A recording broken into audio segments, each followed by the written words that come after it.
Assalamualaikum warahmatullahi wabarakatuh. Selamat siang, selamat berjumpa lagi dengan kami Kesenian Sinasiswa Magelang, yang mana pada siang ini ikut memeriahkan acara tasyakuran khitanan Sohibul Hajah, yang mana beliau mengundang kami untuk memberikan hiburan kepada Anda semua.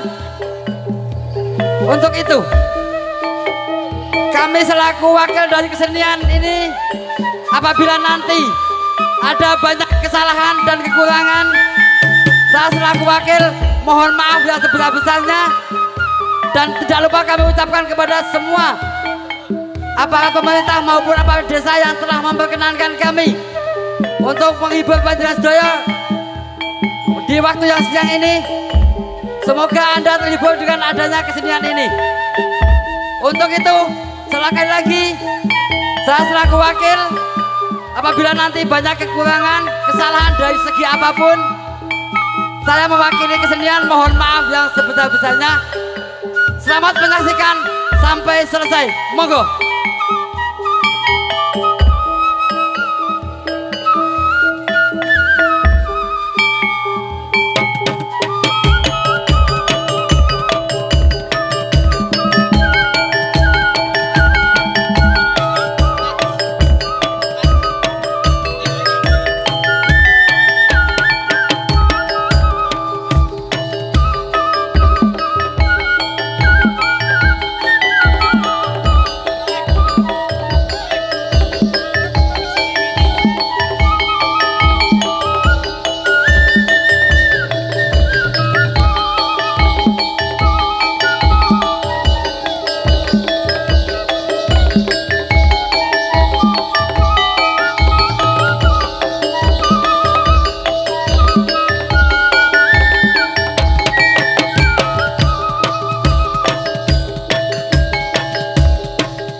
Dumateng sedaya pamirsa, estu kula paring utara nyata wakil saking kadang muda. Mugi dikateno sani niki nyata saking desa. Sinasiswa nyuwun pandonga, mugi ngembaka ngantos selamiya.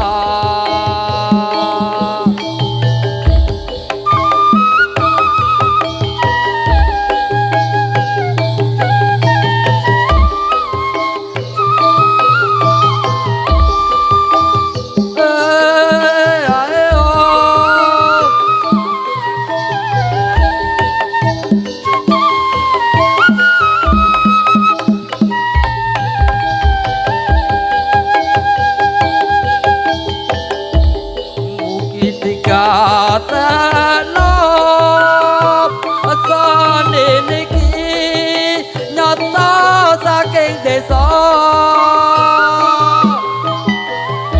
Sinasiswa nyuwun pandonga, mugi ngembaka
Atur para kanca, atur pambagya, dumateng para lawuh sadaya. Matur nuwun sanget ing lawuhnya, ing pamintasan siang punika. Gusti Allah ingkang Maha Kuwasa, rasa paring nugraha. Atur para putra, atur pambagya, nuwun ing bapak ibu sedaya. Bondo bau pikir lan tenaga, sarta bantu kelawan jiwa lan raga. Gusti Allah ingkang Maha Kuwasa, kersa paring nugraha. Kita sesuwun dumateng Pangeran, pagetan netepi kewajiban. Dewe dawuhe Gusti Pangeran, sampun kasebat ing dalem Al-Qur'an. Nabi Muhammad kang dados utusan, kautus dening Pangeran.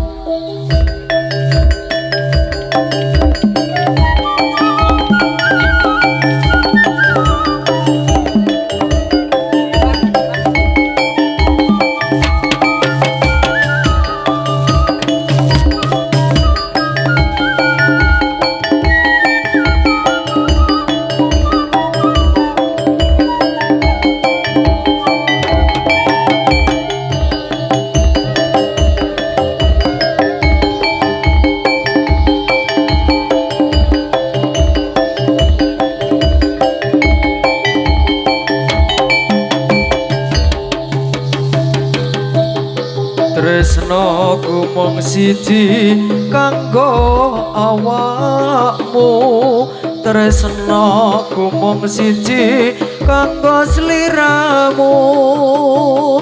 Ra bisa lali ning ati iki, mung sliramu sing dadi pujane ati.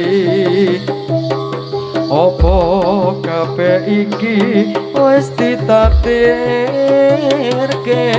opo kabeh iki jan wis dalane.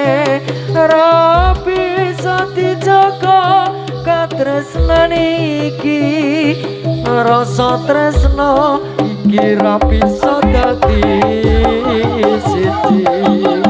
Aku lan sliramu kaya langit karo bumi, ra bakal sesanding kaya sing ning angen iki. Udan sing ngancani larane ning jero ati, merga kowe lan aku sing ra bisa nyawiji.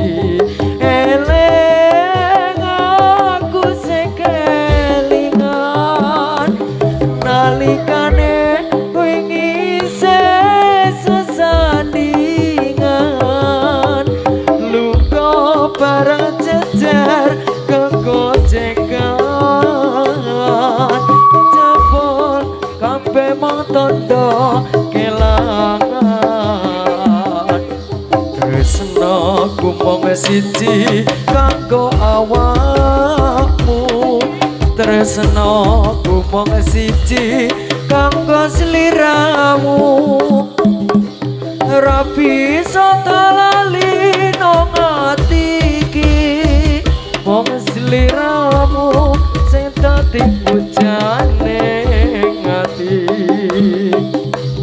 Opo kabeh iki jan wis takdire, opo kabeh iki jan wis dalane. Ora bisa dijaga katresnan iki, rasa tresno iki ra bisa dadi siji. Aku lan sliramu kaya langit karo bumi, ra bakal sesanding kaya sing ning angen iki.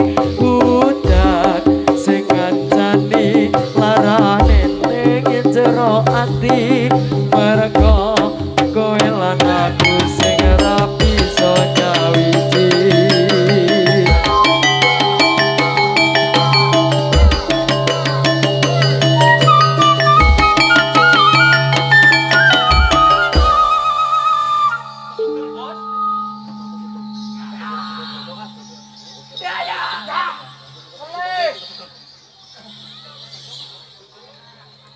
Atur suka lupa tengkang samyo datang Ambil sani badan kula wujud semak Malang-malang Sampun ngantos samyo jiklak Mangke mondok asangan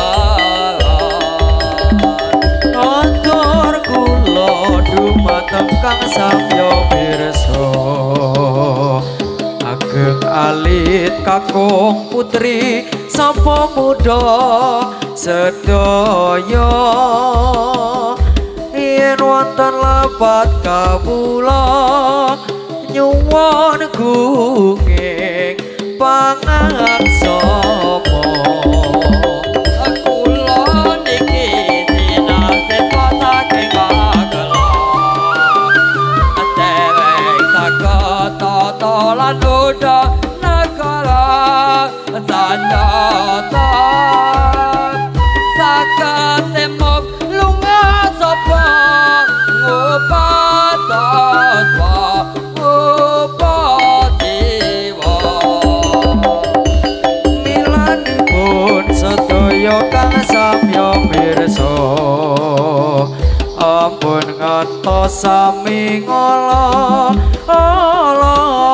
mereka mula najan ipul rupa Allah nanging tasih kanca nira Najan Allah lupa kula ameteni Nanging tasih golongane santri sayakti Sawak sami anggapai kesenian wanawani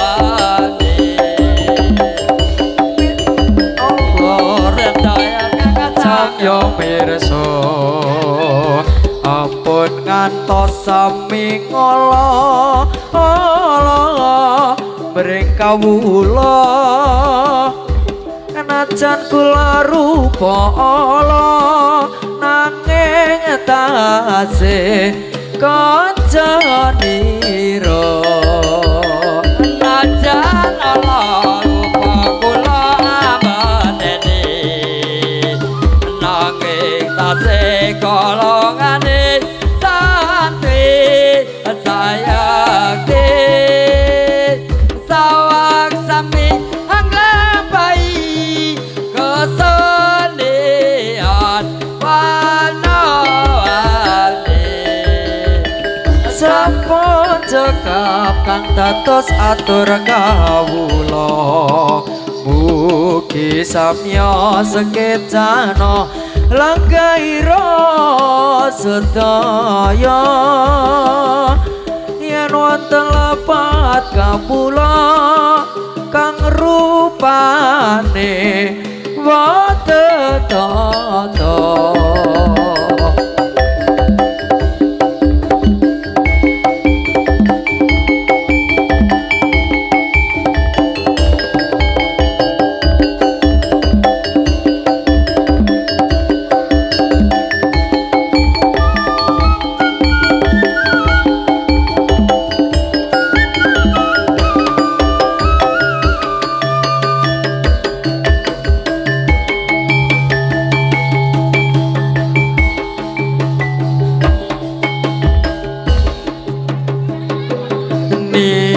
Mas kesayangan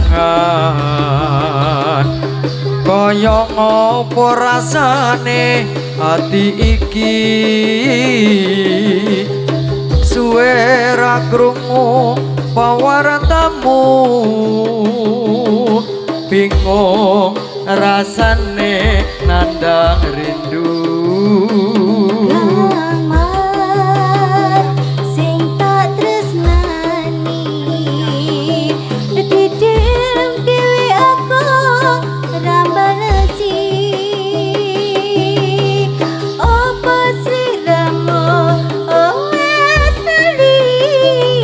Janji suci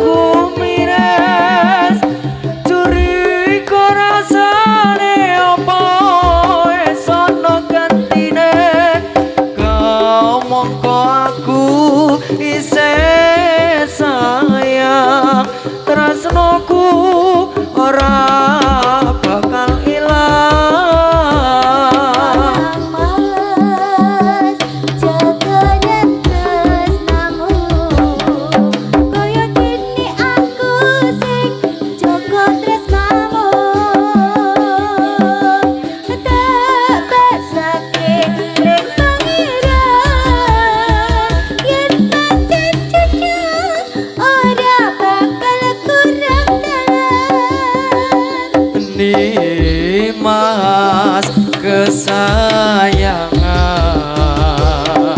kaya ngopo rasane ati iki suwe ra krungu pawartamu bingung rasane nandang rindu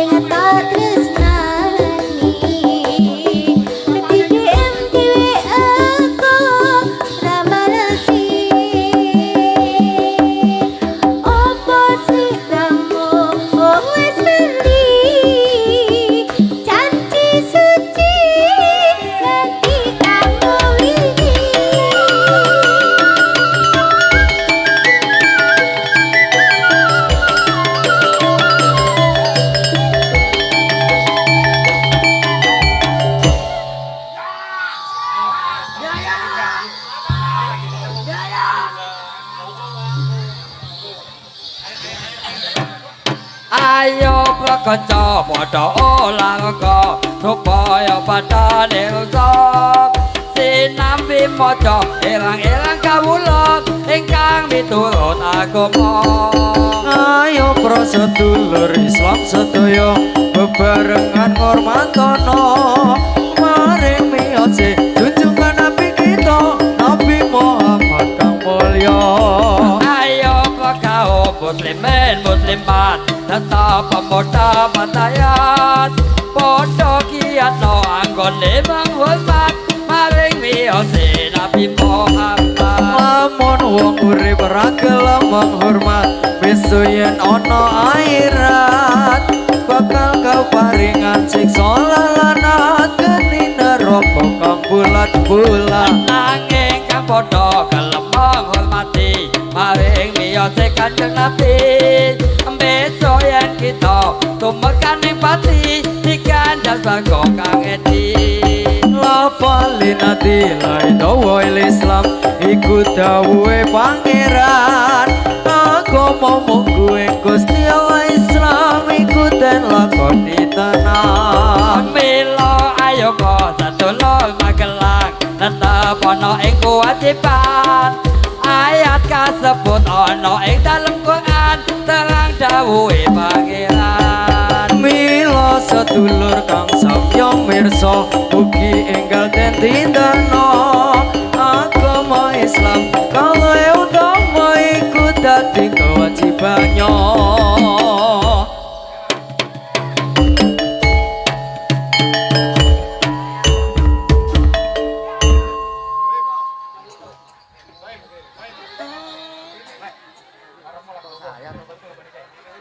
Ora nyono ora ngira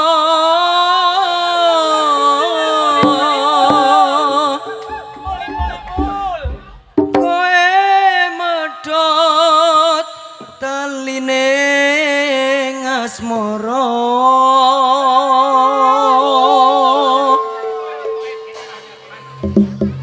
terus naku kang tulo suci ora maca malah bablenjani.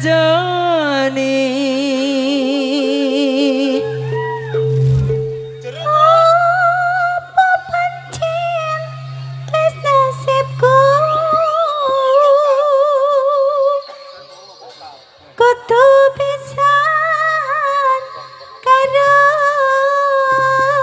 sliramu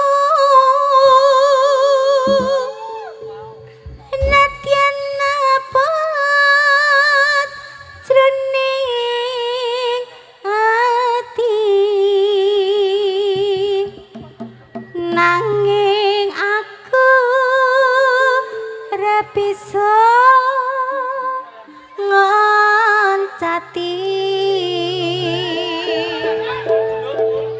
Ya, sebentar kita break sebentar ya ini untuk penyerahan piagam untuk adik yang hitan ya. Monggo. Pak Ade, monggo.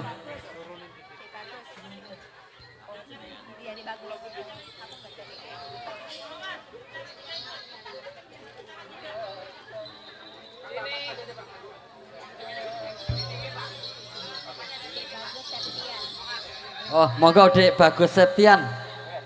Nika piagam saking SSM monggo.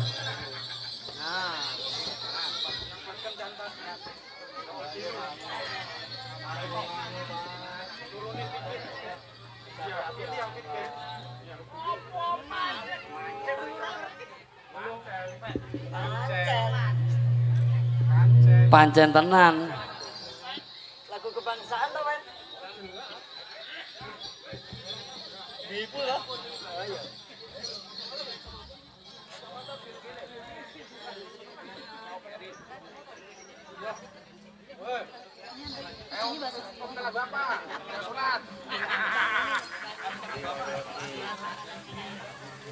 Yo, lanjut. Semoga masih Bul kadang ditangisi. Apa wis ora kelingan sumpah janji mumong marang aku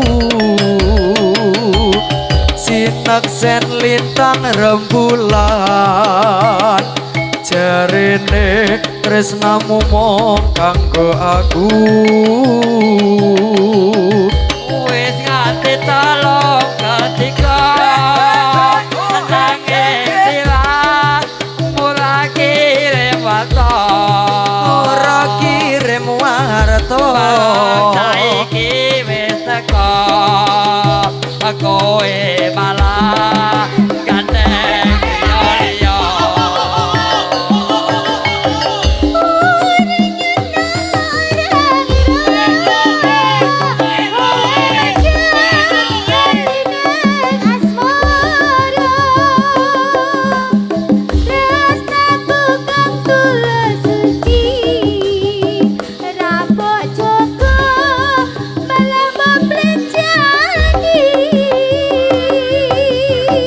apa pancen wis nasibku kudu pisan karo sliramu nadyan apa jroning ati nanging aku ora bisa ngoncati lilo yo yo yo yo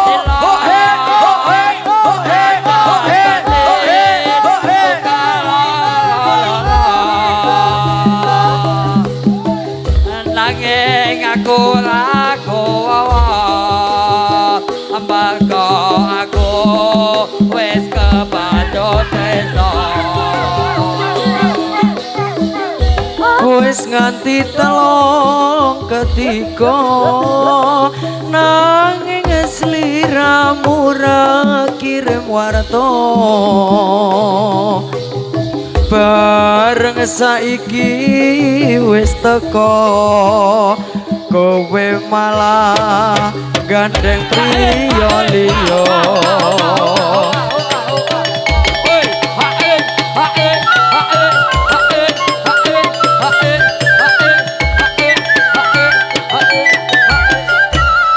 Sinar Siswa Magelang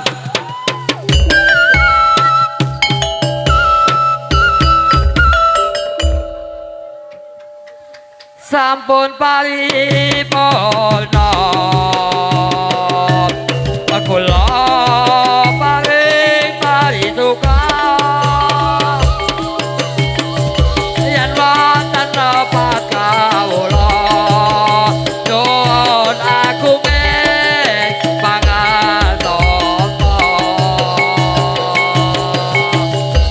among pamuji mare karasane Gusti mugi saged nglampahi seni ngrombaka ngantos selambi-lambi